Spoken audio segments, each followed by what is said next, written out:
Buenos días, estudiantes. Vamos a continuar con nuestras lecciones, pero antes vamos a leer un pequeño versículo de la Biblia que se encuentra en Proverbios 20:22. Dice: No digas yo me vengaré, espera a Jehová y él te salvará. Quizá en muchas ocasiones nosotros nos hemos sentido heridos por alguna persona y tal vez buscamos la venganza, pero lo correcto no es hacer eso, sino esperar a que Dios también vea y evalúe la situación. Quizá en algún momento nosotros nos podemos equivocar y quizá hacer más daño de lo que ya está, ¿no? Entonces pensemos y reflexionemos en este versículo y vamos a comenzar ahora con nuestra lección. Ahora vamos a continuar con nuestro avance. Vamos a ir a las páginas 26 a la 27 y vamos a hablar acerca de las capacidades de los estados de agregación, especialmente tres capacidades: fluir, difundir y comprimir. Para explicar cada uno de estos vamos a hacer un pequeño experimento para poder comprender. Entonces empezamos con el primero, fluir. La capacidad de fluir se presenta generalmente en los estados líquidos y gaseosos.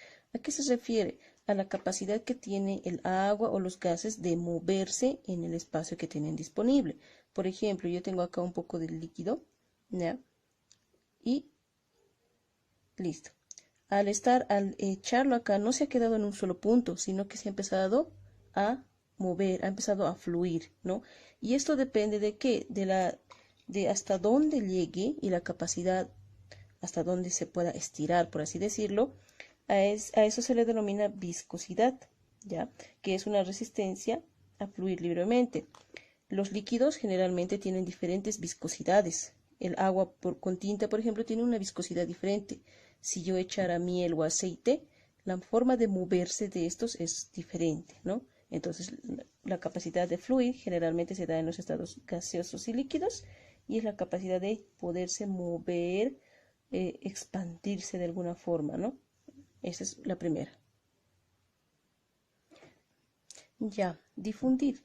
La difusión también es una característica especial de los gases y de los líquidos y se encarga o se caracteriza principalmente por las partículas se entremezclan con el medio. Quiere decir que se van a mezclar, por ejemplo, con aquel viento, aire en el caso de los gases, o con, ahorita vamos a hacer un pequeño experimento, en el caso de los líquidos, ¿ya? Por ejemplo, si tú estás en una esquina de tu casa y la cocina se encuentra al otro lado, por acción de la difusión, el aire va a traer el olor hacia ti. Si digamos tu mamá está cocinando algo frito, un huevito frito, por ejemplo, el aire empieza a moverse, el aroma se mezcla con el aire, empieza a transportarla y llega incluso hasta ti, ¿no? Puedes sentir el olor. Ahora lo vamos a ver la difusión mediante un pequeño experimento. Yo tengo aquí un vasito con agua, ¿ya? Y voy a utilizar para este caso un poco de vainilla que hemos encontrado por ahí. Con un goterito voy a hacer gotear acá, ¿ya? Entonces la difusión, si se dan cuenta, ahí empieza a expandirse, empieza como que a mezclarse con el medio. Entonces a eso se le conoce como difundir, que trata de mezclarse o trata de hacerse llevar, ocupar un buen espacio, ya sea esto en el caso de los líquidos o en el caso de los gaseosos, como los olores, como por ejemplo. Y ahorita vemos, si notamos, el punto que ahí creó se ha empezado ya como que a mezclar, ¿ya? Entonces a eso se le conoce como difundir o difusión. Comprimir o la compresión es una característica especial de los gases. ¿A qué se refiere esta característica? A que nosotros tenemos un volumen X de cualquier gas y ese volumen puede ser presionado, comprimido hasta cierto punto, ¿no? Una vez llegado a ese punto ya no se puede más. ¿Dónde vemos nosotros la compresión? Especialmente vemos en las garrafas, en el gas licuado de petróleo.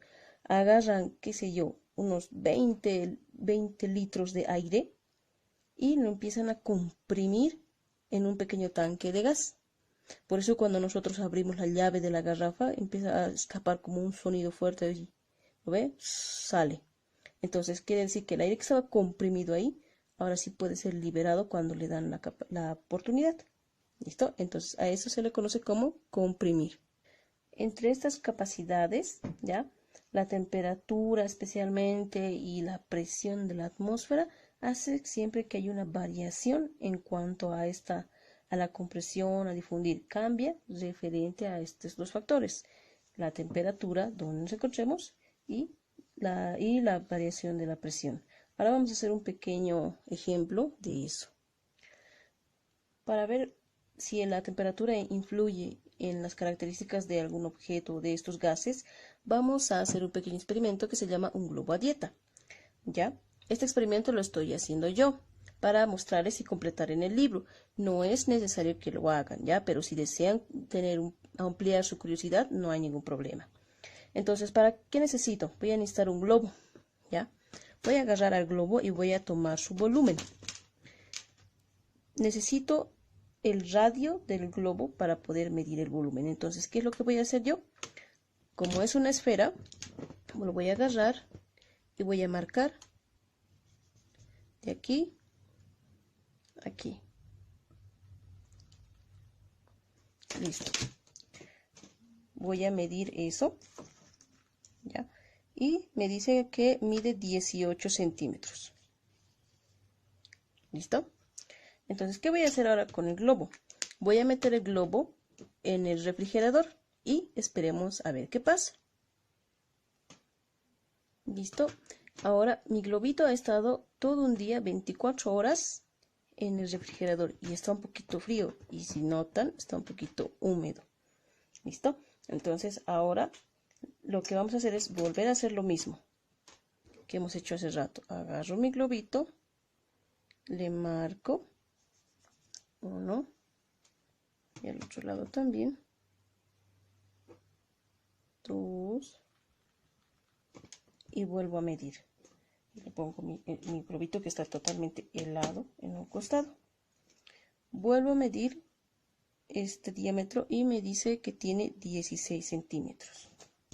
Entonces mi diámetro 2, después de haberlo metido al refrigerador, es 16 centímetros.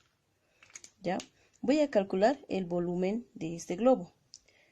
Para el volumen voy a utilizar una formulita, volumen del globo. Voy a utilizar una fórmula que es 4/3 por pi por radio al cubo. Yo tengo diámetro y no radio, pero el radio es la mitad del diámetro, así que el radio va a ser 9 centímetros. Y el diámetro 2 va a ser, el otro son 8 centímetros. Entonces hago los cálculos utilizando esta fórmula. Volumen del globo va a ser 4/3 por pi por 9 elevado al cubo. Eso me va a dar como resultado 3053 centímetros cúbicos. Ese es mi volumen inicial. Hago lo mismo y reemplazo este 9 con el 8 y me sale como resultado 2144 centímetros cúbicos. Ese va a ser mi volumen final que debo llenar en el libro, ¿ya? Entonces, tomando en cuenta eso, vemos que el volumen disminuyó. Eso quiere decir que la temperatura sí afecta al volumen o a la capacidad de expandirse o comprimirse de los gases en este caso. ¿Listo? Entonces, ustedes llenen estos datos y en la página 27 tenemos un pequeño mapa conceptual. Ahí tienen que ver ciertas características que hemos visto ya mucho más antes, ¿ya? Y que si no recuerdan pueden darle un pequeño repasito. Entonces es llenar la página 27. Que tengan una linda semana.